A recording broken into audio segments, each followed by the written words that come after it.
Assalamualaikum warahmatullahi wabarakatuh. Selamat pagi teman-teman semua dan juga kepada Ibu Kepala Sekolah. Di sini pada kesempatan kali ini Waalaikumsalam. kami akan melaksanakan UAS mata kuliah perencanaan pembelajaran anak usia dini yang diampu oleh Dr. Neni Mahyudin, MPD. Di sini kami bersama dengan Ibu Eka Miswatun Hasanah dari TRA 3 Serumpun. Di sini beranggotakan dengan saya sendiri Utri Halvinda dengan NIM 230222107, Windy Wulandari, Pinike Gina Gracia Borusur Bakti, Tiarani Agustina, dan juga Seroja. Pada kesempatan kali ini kami akan melaksanakan UAS secara lisan yang akan ditanyakan oleh ibu gurunya. Kepada Ibu Eka kami persilahkan. Oke, baik teman-teman, semuanya udah pada siap ya. Soal yang pertama, itu jelaskan bagaimana teknik kalian pada evaluasi pembelajaran dan bagaimana cara kalian merancang evaluasi pembelajaran. Dipersilakan kepada siapa yang bisa menjawab. Izin menjawab, Ibu. Baik, kepada Windy dipersilakan. Baik. Teknik evaluasi pembelajaran di PAUD itu ada berbagai macam. Di antaranya yaitu ada teknik evaluasi melalui observasi langsung. Nah, teknik ini dilakukan kepada anak dengan cara mengamati perilaku anak dalam aktivitas bermainnya. Nah, teknik yang kedua yaitu ada catatan anekdot. Nah, teknik ini yaitu untuk merekam peristiwa khusus atau kegiatan khusus melalui checklist indikator perkembangan anak selama di PAUD. Dan selanjutnya itu ada teknik evaluasi melalui portofolio, yaitu dengan mendokumentasikan hasil karya anak seperti gambar anak, tulisan anak, atau hasil kegiatan lainnya. Adapun cara merancang evaluasi pembelajaran di PAUD itu diperlukan beberapa langkah. Yang pertama yaitu dengan cara menetapkan tujuan pembelajaran yang tentunya berdasarkan dengan capaian pembelajaran yang ada dalam kurikulum yang digunakan oleh PAUD itu sendiri. Misalnya ada kurikulum merdeka, setelah itu guru dapat memilih indikator perkembangan apa saja yang ingin dicapai, kemudian menentukan alat evaluasi yang sesuai, misalnya lembar observasi atau format portofolio. Nah, evaluasi ini dilakukan secara berkelanjutan, tidak formal, dan bersifat otentik. Artinya, evaluasi ini dilakukan dalam situasi belajar yang alami tanpa tekanan. Sekian jawaban dari saya, Ibu. Baik, terima kasih kepada Windy. Jawabannya sudah bagus. Mungkin ada dari teman-teman yang lain mau menambahkan jawabannya. Izin Ibu, saya ingin menambahkan sedikit jawaban dari Windy Wulandari tentang evaluasi pembelajaran ini. Di mana evaluasi itu ialah cara yang digunakan untuk mengukur hasil pembelajaran anak guna mengetahui perkembangan serta nilai proses dan hasil kegiatan pembelajarannya. Adapun untuk tambahan teknik evaluasi ini sendiri yaitu untuk unjuk kerja atau performa anak selama dalam kegiatan pembelajaran, seperti guru meminta anak untuk melakukan suatu tugas atau kegiatan dan kemudian menilai hasil tugas kerjanya tersebut. Terima kasih. Oke, terima kasih kepada Windy Wulandari dan juga Utri Helvinda karena telah menjawab pertanyaan pertama. Kita lanjut kepada soal yang kedua, yaitu dengan pertanyaan jenis teknik analisis kurikulum PAUD pada kurikulum Merdeka. Siapa yang ingin menjawab dipersilakan. Izin Pinike ingin menjawab, Ibu. Silakan Piniki. Jadi jenis teknik analisis kurikulum PAUD dalam kurikulum Merdeka itu melibatkan pendekatan kualitatif induktif yang dimana menekankan pada pengkajian mendalam terhadap dokumen dan praktik pembelajaran di lapangan. Nah, Teknik utama yang digunakan yaitu analisis dokumen. Dengan menelaah struktur, tujuan, dan prinsip-prinsip kurikulum Merdeka melalui dokumen seperti modul ajar dan pedoman pembelajaran. Selain itu, teknik analisis kualitatif deskriptif yang digunakan untuk menggambarkan pelaksanaan kurikulum oleh guru dalam konteks nyata, termasuk dalam penerapan pembelajaran dan asesmen. Nah, teknik lainnya meliputi analisis implementasi pembelajaran yang berbasis proyek dan minat anak, yang mengevaluasi bagaimana kegiatan belajar mendorong eksplorasi, kreativitas, dan kemandirian pada anak. Analisis kesesuaian dengan profil pelajar Pancasila tak kalah penting juga dilakukan untuk nilai sejauh mana nilai-nilai utama seperti gotong royong, mandiri, dan berpikir kritis telah diintegrasikan dalam pembelajaran pada anak. Nah, jadi semua teknik ini saling melengkapi dan umumnya dilakukan melalui kombinasi studi dokumen, observasi, wawancara, dan refleksi untuk memperoleh pemahaman menyeluruh tentang kesesuaian kurikulum dengan perkembangan anak usia dini dan konteks lokalnya. Mungkin sekian jawaban yang dapat Nike berikan. Terima kasih. Terima kasih kepada Piniki. Kita lanjut kepada soal selanjutnya. Dengan pertanyaan, jelaskan bagaimana cara kamu menyusun perencanaan tahunan, lalu menyusun rencana semester dan juga silabus. Dipersilakan kepada siapa yang ingin menjawab. Baik, di sini saya akan menjawab pertanyaannya, yaitu penyusunan perencanaan tahunan, rencana semester, dan silabus. Perencanaan pembelajaran merupakan proses sistematis yang meliputi penyusunan program tahunan atau prota, program semester, promes, dan silabus. Berikut beberapa penjelasan langkah-langkah penyusunannya, yaitu yang pertama, penyusunan perencanaan tahunan atau prota, yang dimana program tahunan adalah rencana umum pembelajaran untuk satu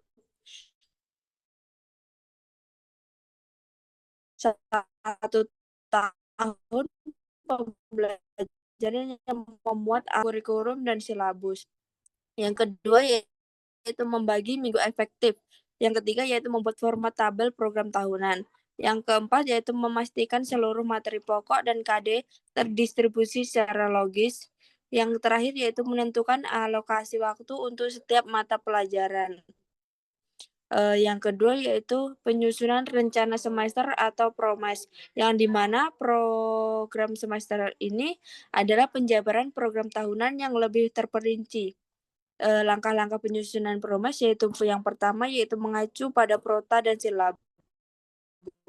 Yang kedua, membagi materi pembelajaran ke dalam minggu-minggu efektif di semester tersebut. Yang ketiga, menentukan urutan dan waktu pelaksanaan pembelajaran setiap KD dan materi pokok.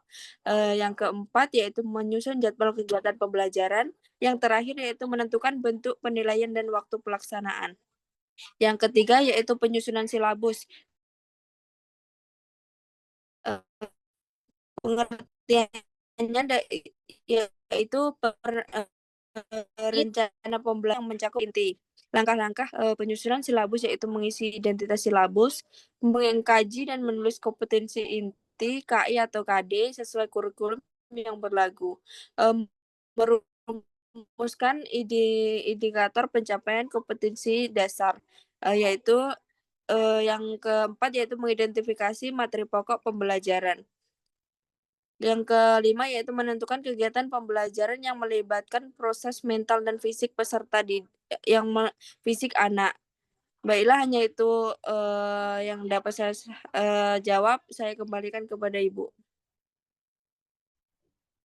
Baik, terima kasih kepada Tia Rani atas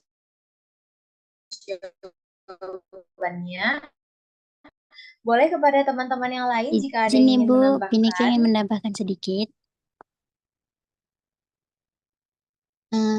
Cara penyusunan perencanaan tahunan dan penyusunan rencana semester dan juga silabus.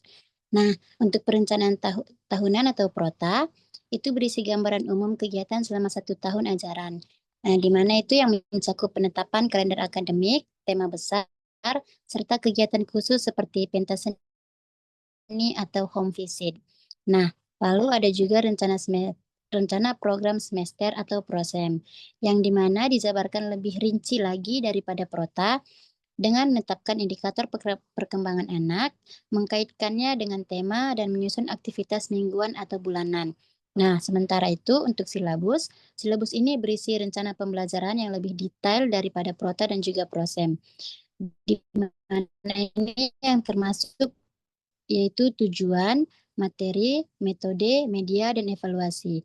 Penyusunan silabus ini dilakukan dengan mempertimbangkan karakteristik anak usia dini dan juga disusun secara fleksibel agar lebih mudah disesuaikan dengan kebutuhan masing-masing lembaga PAUD. Mungkin sekian jawaban yang dapat Nika sampaikan. Baik, terima kasih kepada Tiarani dan juga PDP yang telah menjawab. Kita lanjut kepada soal berikutnya dengan pertanyaan, jelaskan bagaimana cara kamu menyusun rencana pembelajaran mingguan dan rencana pembelajaran harian. Kepada siapa yang mau menjawab, dipersilahkan.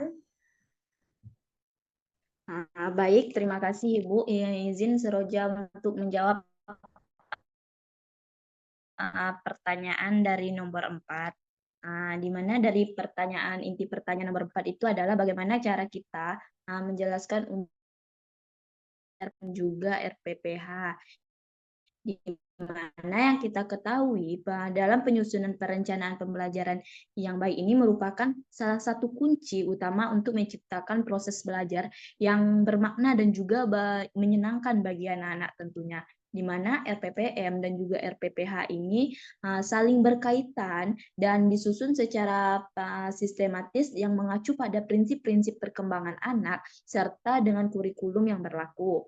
Di mana yang pertama ini adalah penyusunan RPPM, di mana yang kita ketahui RPPM itu adalah rencana pembelajaran yang mencakup kegiatan selama 1 minggu penuh, dan dalam penyusunannya tentu memiliki langkah-langkah yang harus kita ikuti. Yang pertama yaitu adalah kita bisa menentukan tema dan juga subtema pada pembelajaran, di mana tema ini dipilih berdasarkan kedekatannya dengan kehidupan sehari-hari anak dan mampu menstimulasi rasa ingin tahu mereka. Contoh tema yang bisa kita ambil itu adalah seperti keluargaku, binatang, ataupun lingkunganku. Nah, setelah tema yang ditentukan ini, langkah berikut yang kita rumuskan adalah tujuan pembelajaran, yang mana tujuan pembelajaran ini mencakup 6 aspek perkembangan anak usia dini. Yang pertama yaitu adalah agama, moral, sosial emosional, kognitif, bahasa, fisik, dan juga motorik dan seni tentunya. Di mana pada tujuannya adalah dasar dalam merancang berbagai kegiatan pembelajaran yang terintegrasi dan berpusat pada anak. Di mana kegiatan-kegiatan yang dirancang dalam RPPM ini harus bersifat menyenangkan, bermakna, dan juga fleksibel.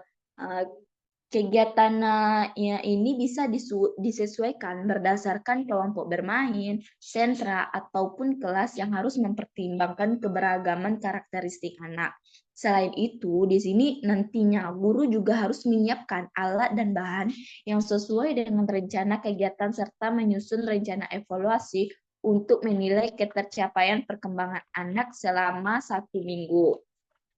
Yang kedua yaitu adalah penyusunan RPPH, di mana yang kita ketahui ini adalah RPPH merupakan rencana pelaksanaan pembelajaran dari harian yang merupakan penjabaran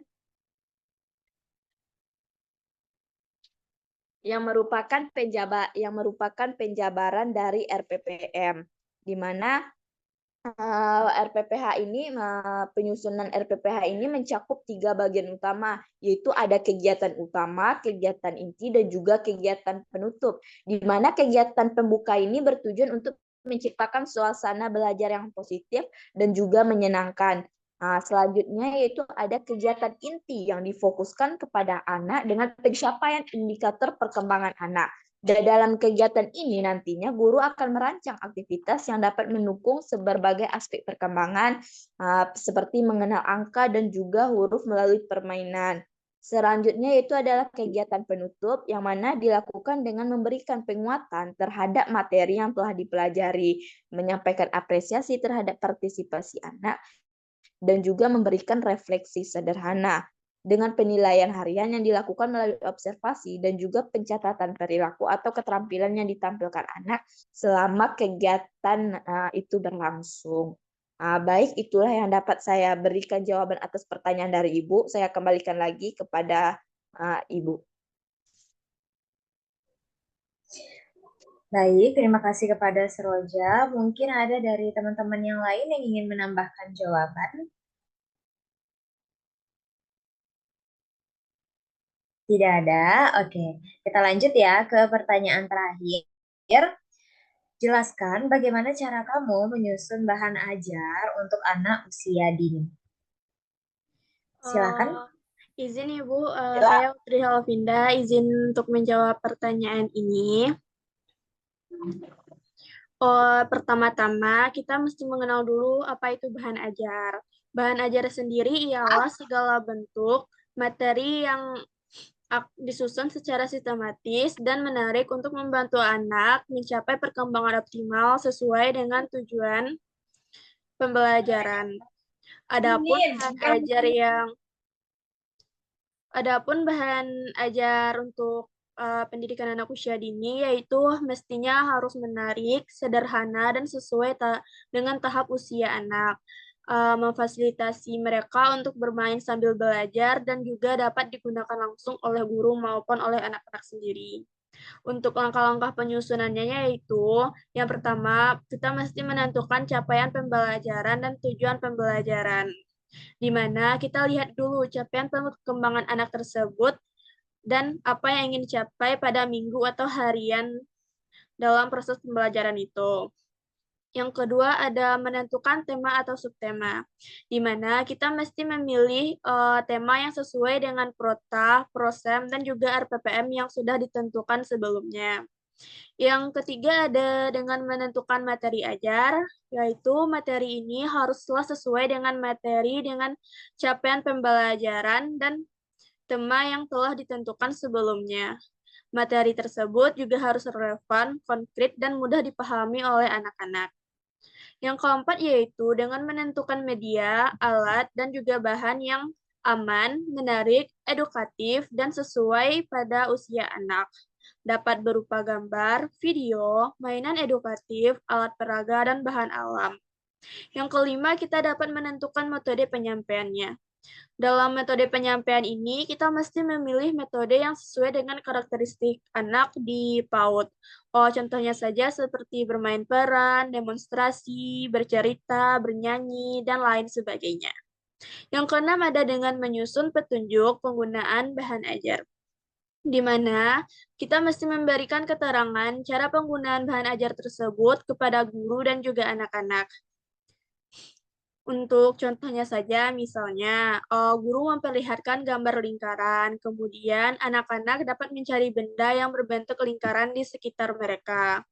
Yang ketujuh ada dengan menentukan teknik dan instrumen evaluasi, yaitu dengan cara menilai hasil belajar anak setelah menggunakan bahan ajar tersebut, dapat berupa dengan teknik evaluasi observasi ataupun dengan catatan anekdot. Yang kedelapan ada uji bahan ajar, yaitu dilakukan dengan uji bahan ajar tersebut kepada anak, kemudian amati apakah anak tertarik dan bisa menggunakannya. Jika ada kendala, hal itu perlu dicatat dan guna untuk memperbaiki ke depannya. Yang terakhir ada revisi dan finalisasi. Revisi bahan ajar berdasarkan hasil uji coba yang sudah dilakukan sebelumnya. Kemudian lakukan perbaikan dari segi isi, media, penyajian, dan keamanannya. Setelah semuanya diperbaiki, bahan ajar dapat digunakan dalam kegiatan pembelajaran seterusnya. Baik, mungkin sekian jawaban dari saya. Saya kembalikan kepada Ibu. Terima kasih.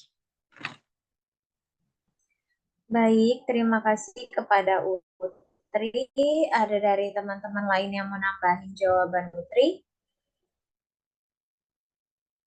Baiklah, jika tidak ada yang ingin menambahkan lagi, sekian pertanyaan yang bisa Ibu ajukan kepada kalian. Semoga UASnya lancar dan juga semangat untuk kalian. Oke. Baik, terima kasih kepada Ibu Eka yang sudah membantu kami dalam melaksanakan UAS perencanaan pembelajaran anak usia dini ini. Terima kasih atas bantuan dan mohon maaf apabila ada kesalahan dan kurangnya dari kami, Bu. Kami ucapkan terima kasih sekali lagi. Wassalamualaikum warahmatullahi wabarakatuh. Waalaikumsalam warahmatullahi wabarakatuh.